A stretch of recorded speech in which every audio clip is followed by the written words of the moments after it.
வணக்கம். என்னங்க சண்டே ஜாலியா என்ஜாய் பண்ணிட்டு இருக்கீங்களா? இந்த ஹாலிடே மூடுக்கு ஏத்த மாதிரி உங்களுக்காக ஒரு இன்ட்ரெஸ்டிங்கான விஷயம் கொண்டு வந்திருக்கேன். ஒரே கோவில்ல பல சன்னதிகளை பார்த்திருப்பீங்க. ஆனா ஒரே இடத்துல பல கோயில்களை பார்த்திருக்கீங்களா? அதுவும் ஒவ்வொரு கோயிலும் மிக பிரம்மாண்டமா இருந்தா எப்படி இருக்கும்? ஆமாங்க, பல 100 வருஷத்துக்கு முன்னாடி கலை ரசனையோட கட்டின இந்த கோவில்கள் ஒரே இடத்துல, அதுவும் பக்கத்து பக்கத்துல இருக்கு. அழகா இருக்கும்ல? இந்த அழகு பொக்கிஷம் எங்க இருக்குன்னு தெரிஞ்சுக்கணுமா? வாங்க பார்க்கலாம். காலை இளம் வெயிலின் கீற்று பரவி கிடக்கும் சாலை. அங்கும் இங்குமாய் காய்கறிகளை பரப்பி விற்பனை செய்யும் வியாபாரிகள். ஒரு சந்தையின் தோற்றத்தில் காட்சியளிக்கும் இது நேபாள நாட்டின் தலைநகரான காத்மண்டு. நகரின் மையத்தில் அமைந்திருக்கும் தர்பார் சதுக்கத்தின் காலை நேர தோற்றம் இது. 400 ஆண்டுகளுக்கு முந்தைய காத்மண்டு நகரம் எப்படி இருக்கும் என்பதை கண்முன் காட்டுகிறது தர்பார் சதுக்கம். 400-500 வருடங்களுக்கு முன்னால ஒரு அரண்மனை இருக்கிற நாட்டுக்குள்ள நுழைஞ்சோம்னா அங்க மக்கள் எப்படி இருப்பாங்க, என்னவெல்லாம் இருக்கும், எந்த மாதிரியெல்லாம் உணர்வு கிடைக்கும் அப்படிங்கிறதான் இந்த இடம். முழுமையாகவே ஒரு நிமிஷம் கண்ணை மூடிட்டு அப்படி திறந்து பார்த்தீங்கன்னா உங்களுக்கு அந்த ஃபீல் இருக்கும். இன்னும் என்னென்ன இருக்கு, இங்க எவ்வளவெல்லாம் இருக்கு, என்ன பார்க்க போறோம் அப்படிங்கிறது ஒரு மிகப்பெரிய கதை. வரலாற்றை சொன்னாலும் வடிவழகை சொன்னாலும் அரண்மனை வளாகத்தில் உள்ள இடங்களில் சிறப்பை சொல்ல இங்கு நியமிக்கப்பட்ட இதோ இவரை போன்ற ஒரு சிலர் மட்டுமே பேச உத்தரவிடப்பட்டுள்ளது. அதிலும் அந்நிய தேசத்தவரிடம் தங்களது நாட்டை பற்றி பகிர்ந்து கொள்வதில் தற்போதைய நேபாளிகளின் அரசு இன்னும் கொஞ்சம் இறுக்கமாகவே உள்ளது. தர்பார் சதுக்கத்தின் ஒவ்வொரு இடத்தையும் இனி இவர் விளக்கிட பார்ப்போம். பழங்காலத்தில் காத்மண்டுவின் பெயர் காந்திபூர். ஒளிமிகுந்த நகரம் என்ற பெயரில் அழைக்கப்பட்ட காந்திபூர் பின்னாளில் காத்மண்டுவாக மாறியதற்கு காரணம் இதோ இந்த கஸ்மண்ட். ஒவ்வொரு கோணத்திலும் ஒவ்வொரு அழகோடு காட்சி தரும் கஸ்மண்ட் கிட்டத்தட்ட 90 அடி உயரத்தில் 3 மாடிகளுடன் கம்பீரமாய் நிற்கிறது. மொத்த கட்டிடமும் ஒரே மரத்தால் உருவானது என்பது இதன் தனி சிறப்புகளில் ஒன்று. என்னால தெரிகிற இந்த மண்டபத்துக்கு பேரு காஸ்ட் மண்டபம் அப்படின்னு சொல்றாங்க. காஸ்ட் அப்படின்னா மரம், மரத்தானால செய்யப்பட்ட மண்டபம் அப்படிங்கிறதுனால இதற்கு அந்த பெயர் வந்திருக்கிறதாக சொல்றாங்க. அதாவது காத்மாண்டுவினுடைய இயற்கையான பெயரே இந்த மண்டபத்தினாலதான் ஏற்பட்டிருக்கு அப்படிங்கிறது ஒரு சுவாரஸ்யமான கதை. இந்த மண்டபம் 17ஆம் நூற்றாண்டுல பிரதாப் மல்லா அப்படின்னு ஒரு அரசர் தன்னுடைய விருந்தினர்கள் தங்குறதுக்காக அமைக்கப்பட்ட மண்டபம். அந்த மண்டபத்தினுடைய மிகப்பெரிய சிறப்பு என்ன அப்படின்னா, இந்த மண்டபம் முழுக்க ஒரே ஒரு மரத்தால் அமைக்கப்பட்டது. இந்த ஒற்றை மரத்தால் அமைக்கப்பட்ட இந்த மண்டபம் தான் காத்மாண்டு அப்படிங்கிற பேருக்கு மிகப்பெரிய முக்கியமான காரணமாக இருந்ததாக சொல்றாங்க. அதையெல்லாம் மீறி இன்றைக்கு அந்த மண்டபம் ஒரு கோயிலாக மாறி இருக்கு. அதை பற்றின முழுமையான விவரங்களும் தெரிஞ்சுக்கலாம் கொஞ்ச நேரத்தில். இன்னும் போக போக இந்த வளாகம் முழுக்கவே கோயில்கள், சிவன் கோயில், அது வேறு வேறு அமைப்பில் உள்ள சிவன் கோயில்கள், 8 அடுக்கு 9 அடுக்கு அரண்மனை, முன்காலத்தில் இந்த அரண்மனை இன்று மாற்றப்பட்ட விதம், இப்படின்னு மிக சுவாரஸ்யமான கதைகள் தொடர்ந்துகிட்டே இருக்கும். தொடர்ந்து பார்க்கலாம். மரத்தால் ஆன மண்டபம் என்று பொருள் கொண்ட கஸ்மண்ட் முன்னாளில் வழிப்போக்கர்கள் தங்கும் சத்திரம். இப்போதோ இது கோரக்நாதரின் கோவில். சத்திரம் ஒன்று கோவிலாக மாறியதற்கு பின்னால் இருக்கிறது ஒரு வரலாறு. टेम्पलको अगाडि जुन उभिएछौँ यसलाई कास्ट मण्डप भन्छ. अनि यसलाई चाहिँ 16औं शताब्दीमा प्रताप मल्लले இவர் சொல்ற தகவலுடைய அடிப்படையில் பார்க்கும் பொழுது 17ஆம் நூற்றாண்டு வரை இந்த இடம் காந்திபூர் அப்படிங்கிற பேர்ல அழைக்கப்பட்டிருக்கு. அதற்கு அப்புறம் தான் காத்மாண்டு அப்படிங்கிற பேரால் அழைக்கப்பட்டிருக்கு. இந்த காத்மாண்டு அப்படிங்கிறது எதனால வந்ததுங்கிற காரணத்தை நம்ம பார்த்தோம். அதுல ரொம்ப முக்கியமானது என்னன்னா, நமக்கு தோன்ற ஒரு விஷயம், மரத்தால செய்யப்பட்ட ஒரு மண்டபம், அதை வைத்து ஒரு நாட்டுக்கு பெயர் வாங்கிப்பாங்க. ஆனால் ஒரு மரத்தால முழுமையா இவ்வளவு பெரிய மண்டபத்தை கட்ட முடியுமாங்கிற மிகப்பெரிய கேள்வி எழுகிறது. ஆனால் உண்மை அப்படின்னு சொல்றாங்க. அதுக்கப்புறம் இந்த மண்டபத்தை பொறுத்தளவுல இதனுடைய கட்டிடக்கலைக்கு பேரு நோவாரி கட்டிடக்கலை அப்படின்னு சொல்றாங்க. இந்த நோவாரி கட்டிடக்கலை அப்படிங்கிறது என்னன்னா, கருப்பு மற்றும் சிவப்பு நீங்க பார்த்துக்கிட்டு இருக்கீங்க, இது ரெண்டும் கலந்த ஒரு கட்டிடக்கலையா சொல்றாங்க.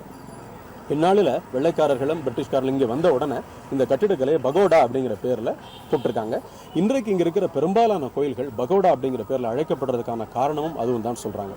17ஆம் நூற்றாண்டில் மன்னருக்கான விருந்தினர் மாளிகையாக இருந்த இடம் இன்றைக்கு ஒரு சிறப்பான கோயிலாக இருக்குது. அதை பற்றிய தகவல்களையும் நம்ம பார்க்கலாம். கஸ்மண்டுவில் இருந்து இல்லை கோரக்நாத் கோவிலிலிருந்து சற்றே எட்டத்தில் உள்ளது கொஞ்சம் எழில் கொண்ட குமரி கோவில். நெற்றியில் முகப்படாம் சூடிய பட்டத்து யானை ஒன்று பவிசாக இருப்பது போல பளபளக்கிறது குமரி கோவிலின் தோற்றம்.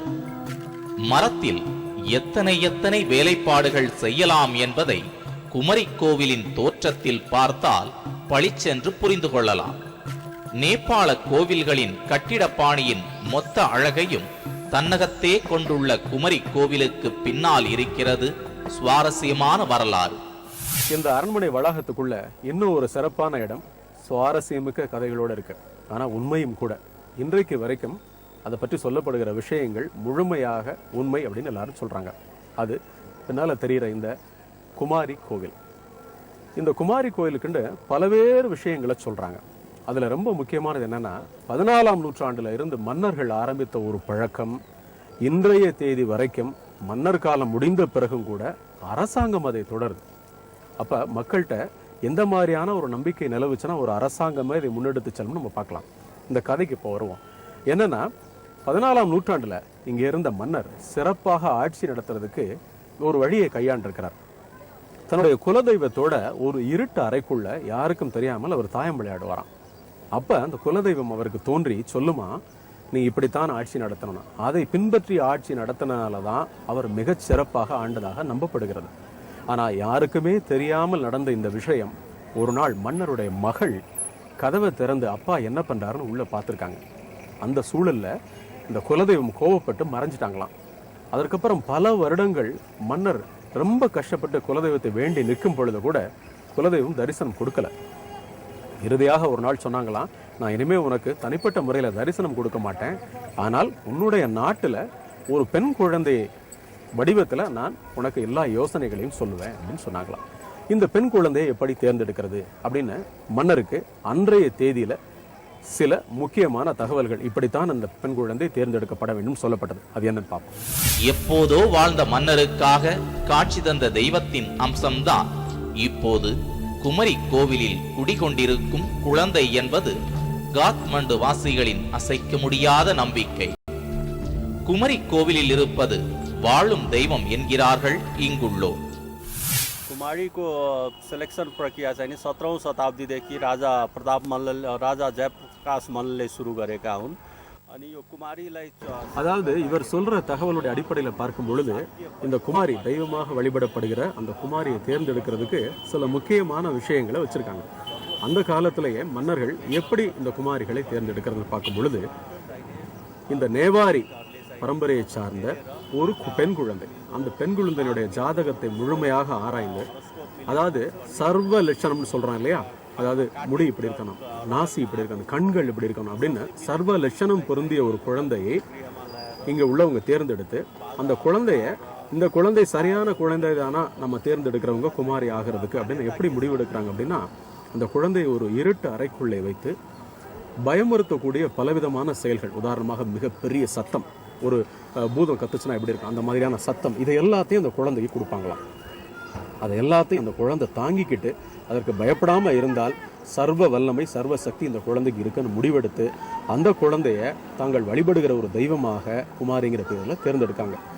ஆனால் அந்த தெய்வமாக வழிபடுகிற அந்த குமாரியை எல்லாரும் தரிசனம் செய்ய முடியாது. இது எல்லாத்தையும் விட ரொம்ப சிறப்பான ஒரு விஷயம், அந்த நடைமுறை இன்றைக்கு மன்னர்களால் கடைபிடிக்கப்பட்ட அந்த நடைமுறை இன்று அளவில் இந்த நிமிஷம் வரை அரசாங்கமும் அதை தொடர்ந்து செஞ்சுட்டு வருது. குமரி கோவிலில் கோலோச்சும் குழந்தை தெய்வமாக வரம் தருவதும் வாக்கு சொல்லுவதும் குறிப்பிட்ட காலம் வரைதான்.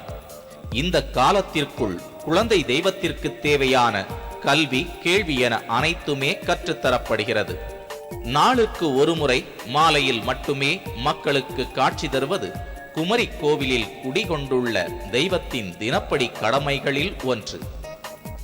காலம் ஏறி குழந்தை குமரியானால் தெய்வநிலை மாறிப்போகும். பிறகு கோவிலை விட்டு வெளியேறி மக்களோடு மக்களாக வாழ வேண்டும் என்பது நேபாளத்தின் பாரம்பரியம். குமரி கோவிலில் இருந்து கூப்பிடு தூரத்தில் உள்ளது அண்ணாந்து பார்க்க வைக்கும் சிவன் கோவில். 9 படிக்கட்டுகளுடன் ஓங்கிய தோற்றத்துடன் இருக்கும் சிவன் கோவில் நேபாள ராணி கொண்டிருந்த பக்தியின் வெளிப்பாடு. இப்போது வருடத்தில் ஓரிரு நாட்கள் தவிர மற்ற தினங்களில் எல்லாம் பூட்டி கிடக்கும் இக்கோவிலில் அனுதினமும் அரச மகளிர் வந்து வணங்கி சென்ற காலமும் உண்டு. அரண்மனைக்கு வெளியில் இருக்கும் கோவிலில் ஆழ புதைந்து கிடக்கிறது அந்நாட்டு வரலாறு. இந்த இடம் 17ஆம் நூற்றாண்டில் கட்டப்பட்ட ஒரு அழகான சிவன் கோயில். 9 அடுக்கில் கட்டப்பட்டிருக்கிற இந்த சிவன் கோயில் இந்த அரண்மனை வளாகத்துக்குள்ள தான் இருக்கு. பெரிய பெயரோட இருக்கு. என்னன்னா, மல்ல அரசி சிவன் மேல ஒரு மிகப்பெரிய பக்தியும் காதலும் கொண்டிருந்தாங்களாம்.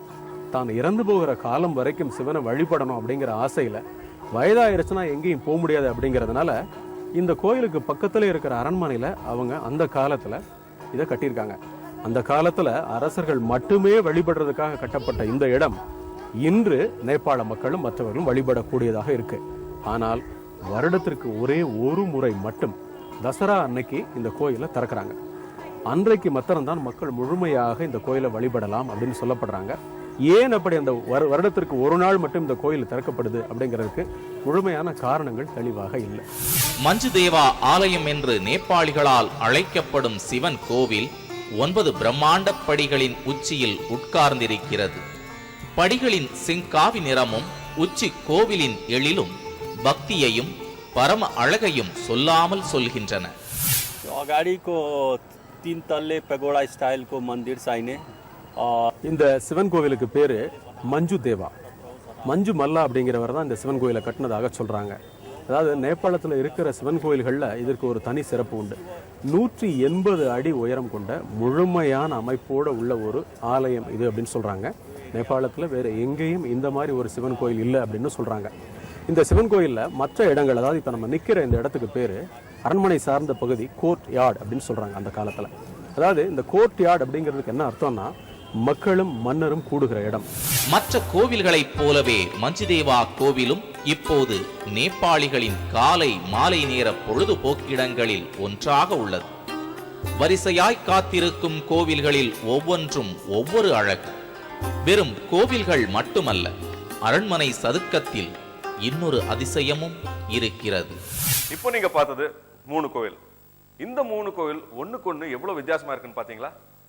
ஒவ்வொன்றுத்துக்கும் தனித்தனி வரலாறு இருக்கு, தனித்தனி பின்னணி இருக்கு. இதே மாதிரி தர்பார் சதுக்கத்துல இன்னும் பல கோயில்கள் இருக்கு. அது எல்லாத்தையும் பார்க்கறதுக்கு முன்னாடி ஒரு சின்ன பிரேக்.